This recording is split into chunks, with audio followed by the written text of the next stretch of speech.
हमारे देश में ऐसी बहुत सी समस्याएं हैं जो सिर्फ इसलिए समस्या बनी हुई हैं क्योंकि किसी ने संबंधित ऑर्गेनाइजेशन या व्यक्ति विशेष को उसके बारे में बताया नहीं, समझाया नहीं। तो हमारी कोशिश है इस डिजिटल लेटर यानी इस वीडियो के माध्यम से उन समस्याओं को अपनी सरकार तक पहुंचाएं और उस समस्या का हल भी अपनी सरकार को बताएं ताकि वो समस्या सोल्व हो जाए और हमारा समाज एक कदम और बेहतरी की ओर बढ़ सके।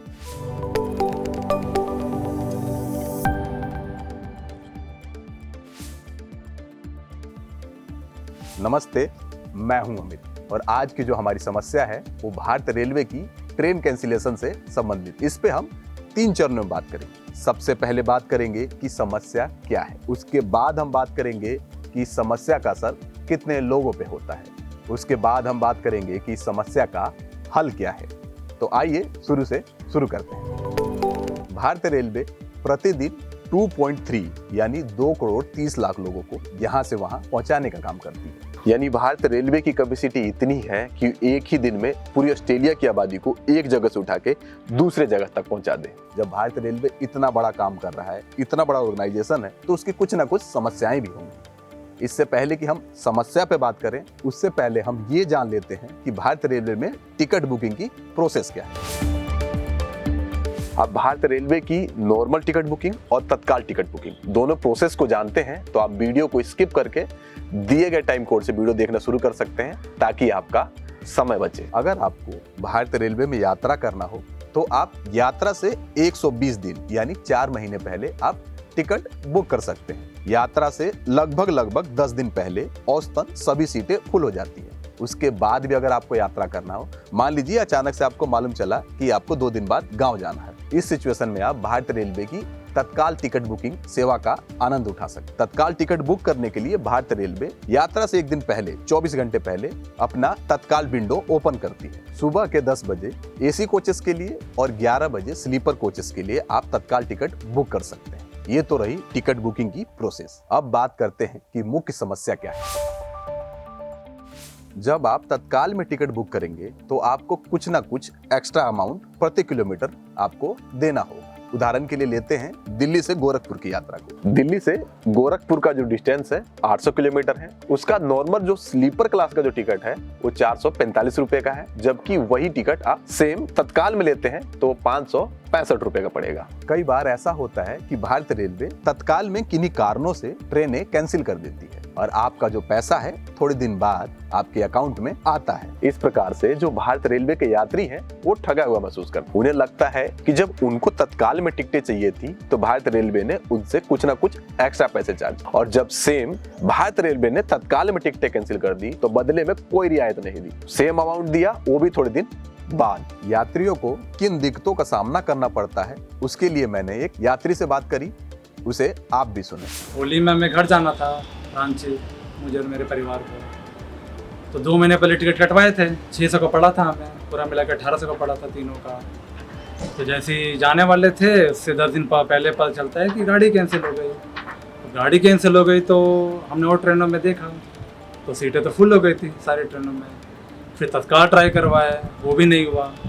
फिर बस में देखें तो बस में तो जी 3000 रुपये का टिकट था एक बंदे का, तो हम कैसे कर सकते हो। गाँव भी जाना था हमें, समस्या हुई कि हम गाँव ही नहीं जा पाए। अब क्या करें ऐसे हालात में ना। मुख्य दिक्कत ये नहीं है कि उस रूट पे जाने के लिए दूसरे साधन नहीं, दूसरे साधन है पर वो बहुत ही ज्यादा कॉस्टली है। फिर बात आती है कि ये लोग तत्काल टिकट क्यों नहीं बुक करते। तत्काल टिकट के लिए सीटें बहुत कम होती हैं और बुक करने वाले बहुत ज्यादा लोग हो, जिसके कारण उनका सीट कंफर्म होने का जो चांसेस है, जो संभावना है, वो 1 से 2% है। और त्योहारों के सीजन जैसे होली और दिवाली में ये जो संभावना है ये 0.5 और 0.3 तक पहुंच जाती है। ये तो बात हुई समस्या की। अब हम बात करते हैं इस समस्या की हल की। पर हल पे जाएं इससे पहले हम बात कर लेते हैं कि इस समस्या का असर है ये प्रतिदिन कितने लोगों पे पड़ता है। सर्दियों में आपने अक्सर सुना होगा कि आने वाली 2 महीने के लिए 300 ट्रेनें कैंसिल हो गई हैं। 150 ट्रेनें कैंसिल हो गई।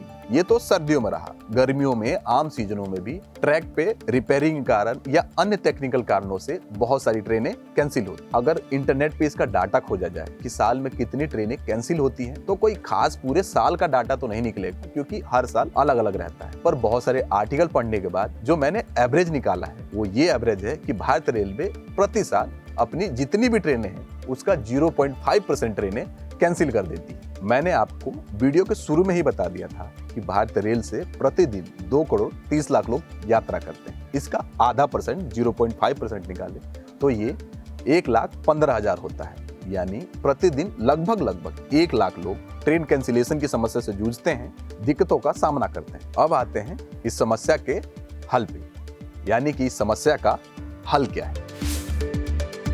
इस समस्या का हल है कि जो ट्रेनें कैंसिल हो गई हैं, उनके टिकटों के बदले में भारतीय रेलवे आपको तत्काल टिकट बुकिंग में प्रायोरिटी दे। किस प्रकार से दे, ब्रीफ में समझाते हैं। मान लीजिए आने वाली 10 मार्च के लिए आपने एक ट्रेन बुक किया था। 1 मार्च को मालूम चलता है कि वो ट्रेन कैंसिल हो गई। अब 10 तारीख यानी 10 मार्च, 10 से एक दिन पहले 9 मार्च और 10 के एक दिन बाद 11 मार्च आपको तीनों दिन तत्काल टिकट बुकिंग में आपको प्रायोरिटी मिलेगी।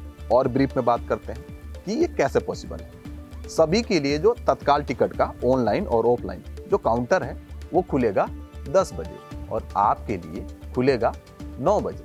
आपको क्या करना है, आपको साइट पे जाना है, अपना PNR नंबर बताना है। PNR नंबर से ये कंफर्म हो जाए कि आपकी उस रूट की एक ट्रेन कैंसिल हो गई और आप एक टिकट के बदले एक तत्काल टिकट बुक कर सकते हैं। सेम डेट की अगर उस रूट पे कोई ट्रेन है तो आप सेम डेट पे भी यात्रा कर सकते हैं। अगर उस डेट पे कोई ट्रेन उस रूट पे नहीं है तो आप यात्रा से एक दिन पहले या एक दिन बाद सेम ट्रेन या कोई और ट्रेन लेके यात्रा कर सकते हैं। आपका जो काउंटर था वो 9 बजे खुलेगा और 9:30 बजे तक आपका काउंटर क्लोज हो जाएगा। उसके बाद जो टिकटें बच जाएंगी, जो पहले प्रोसेस है उसी प्रोसेस के अनुसार 10 बजे आम पब्लिक के लिए तत्काल टिकट अवेलेबल हो जाएगी। इस प्रकार से भारतीय रेलवे को कोई नया 1 रुपया खर्च नहीं करना पड़ा और यात्री जो महंगे में यात्रा करने के लिए मजबूर थे वो भी इससे बच गए। इस प्रकार ये विन विन सिचुएशन है। यात्रियों को कुछ एक्स्ट्रा नहीं देना पड़ा और भारतीय रेलवे को भी घाटा नहीं हुआ। यहाँ तक काम था मेरा, अब काम शुरू होता है आपका। आप इस वीडियो को अपने स्टेटस पे लगाइए, दूसरों के साथ शेयर कीजिए ताकि ये वीडियो शेयर होते होते भारतीय रेलवे की अधिकारियों तक पहुंचे और इस समस्या को गौर करें और ये समस्या सोल्व हो जाए और हमारा समाज, हमारा देश एक कदम और बेहतरी की ओर बढ़ सके। वैसे ये वीडियो यहीं तक थी, खत्म हो गई है। पर मैं जब इस वीडियो के बारे में भारतीय रेलवे पे रिसर्च कर रहा था तो मुझे भारतीय रेलवे के बारे में बड़ी अच्छी और रोचक बात मालूम चली, जो आपके साथ मैं शेयर कर रहा हूँ। और आप इसे गूगल पे चेक भी कर सकते हैं। आप गूगल पे जाए और वहां पे सर्च करें top revenue making organisation in the world, यानी दुनिया में सबसे ज्यादा कमाने वाले संस्थाओं के नाम। जो रिजल्ट आएगा, सर्च रिजल्ट, उस पे लिस्ट पे क्लिक करेंगे। उसके बाद एक लिस्ट खुल जाएगा। आप उस लिस्ट को ड्रैग कर करके 100 नंबर तक पहुंच जाएंगे, पर भारतीय रेलवे का कहीं भी नाम नहीं मिलेगा।